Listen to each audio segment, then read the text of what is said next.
नमस्ते, Naina's veg किचनमध्ये तुमचं स्वागत आहे. थोडं वांग्याचं भरीत राहिलं होतं आणि पालेभाजी पण थोडीशी राहिली होती. तर हे दोन्ही मिळून या भाज्या घालून मी इथे थालीपीठं करते आहे. पटकन होणारा पदार्थ आहे. तर हे वांग्याचं भरीत, याच्यामध्ये टोमॅटो कांदा वगैरे आहे आणि इथे ही पालेभाजी जी आहे तर हे दोन्ही राहिलेलं वापरून मी आता थालीपीठ करणार आहे. तर ह्याच्यासाठी या दोन्ही भाज्या घेतलेल्या आहेत. इथे मी आता 1 कप ज्वारीचं पीठ घालते. हे अर्धा कप तांदळाचं पीठ आहे.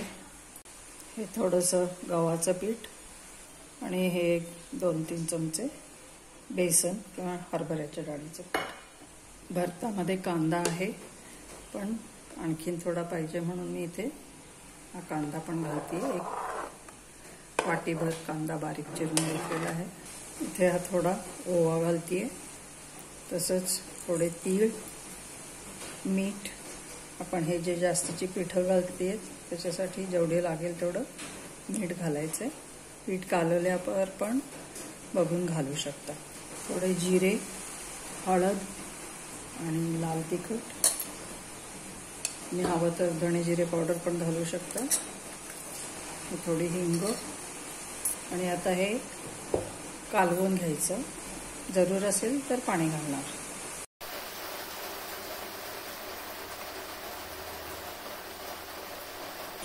थोडं पाणी लागणार आहे.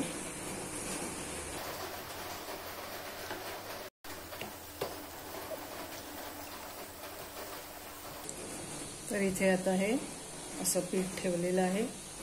10 मिनिटं आपण ते ठेवायचं आहे. त्याच्यानंतर आता हे गोळे करायचे. त्याचे आपल्याला जशी थालीपीठं लहान मोठी पाहिजे त्याप्रमाणे त्याचे गोळे करून ठेवायचे.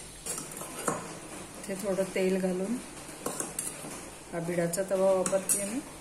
तेल लावून घ्यायचं खाली. नंतर एक गोळा थापून घ्यायचा.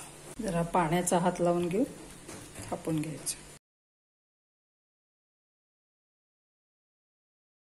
नंतर याला अशी थोडी भोकं पाडून घ्यायची आणि त्याच्यामध्ये 1-1 थेंब, 2-2 थेंब तेल घालायचे. तेल किंवा तूपही घालू शकता.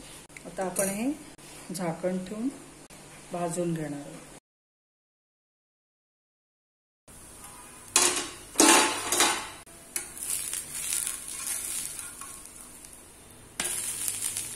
तर आता हे उलटून झालेलं आहे आणि या बाजूला 30 सेकंद आपण भाजून घेणार आहोत.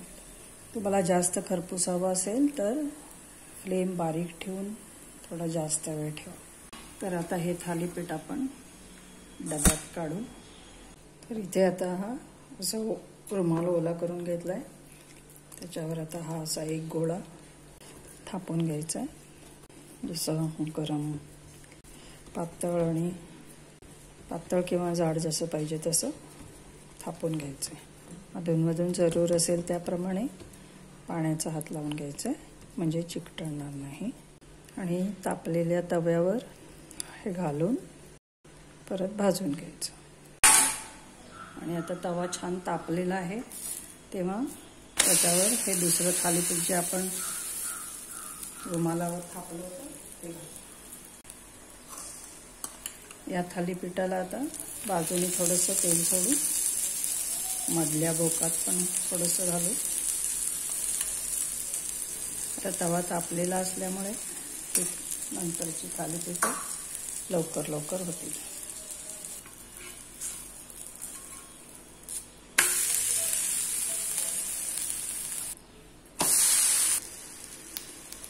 ह्या नंतरच्या रुमालावर थापलेल्या थालीपीठाला वरती झाकलंच पाहिजे असं काही नाही, कारण तवा छान तापलेला आहे त्यामुळे लवकर शिजतो. तर यालाही बाजूने तेल सोडायचं. तसंच या भोकातही तेल घालायचं.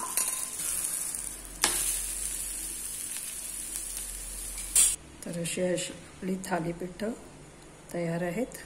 तर इथे आता मी सर्व करते. दही, काकडी, नारळाची चटणी. तर मी नारळाच्या चटणीऐवजी दुसरी तुमच्या आवडीची कुठलीही चटणी वापरू शकता. तर धन्यवाद हा व्हिडिओ बघितल्याबद्दल. लाईक करा, शेअर करा, कमेंट करा, सबस्क्राईब केलं नसेल तर सबस्क्राईब करा. तर भेटू पुन्हा पुढच्या व्हिडिओच्या वेळेला.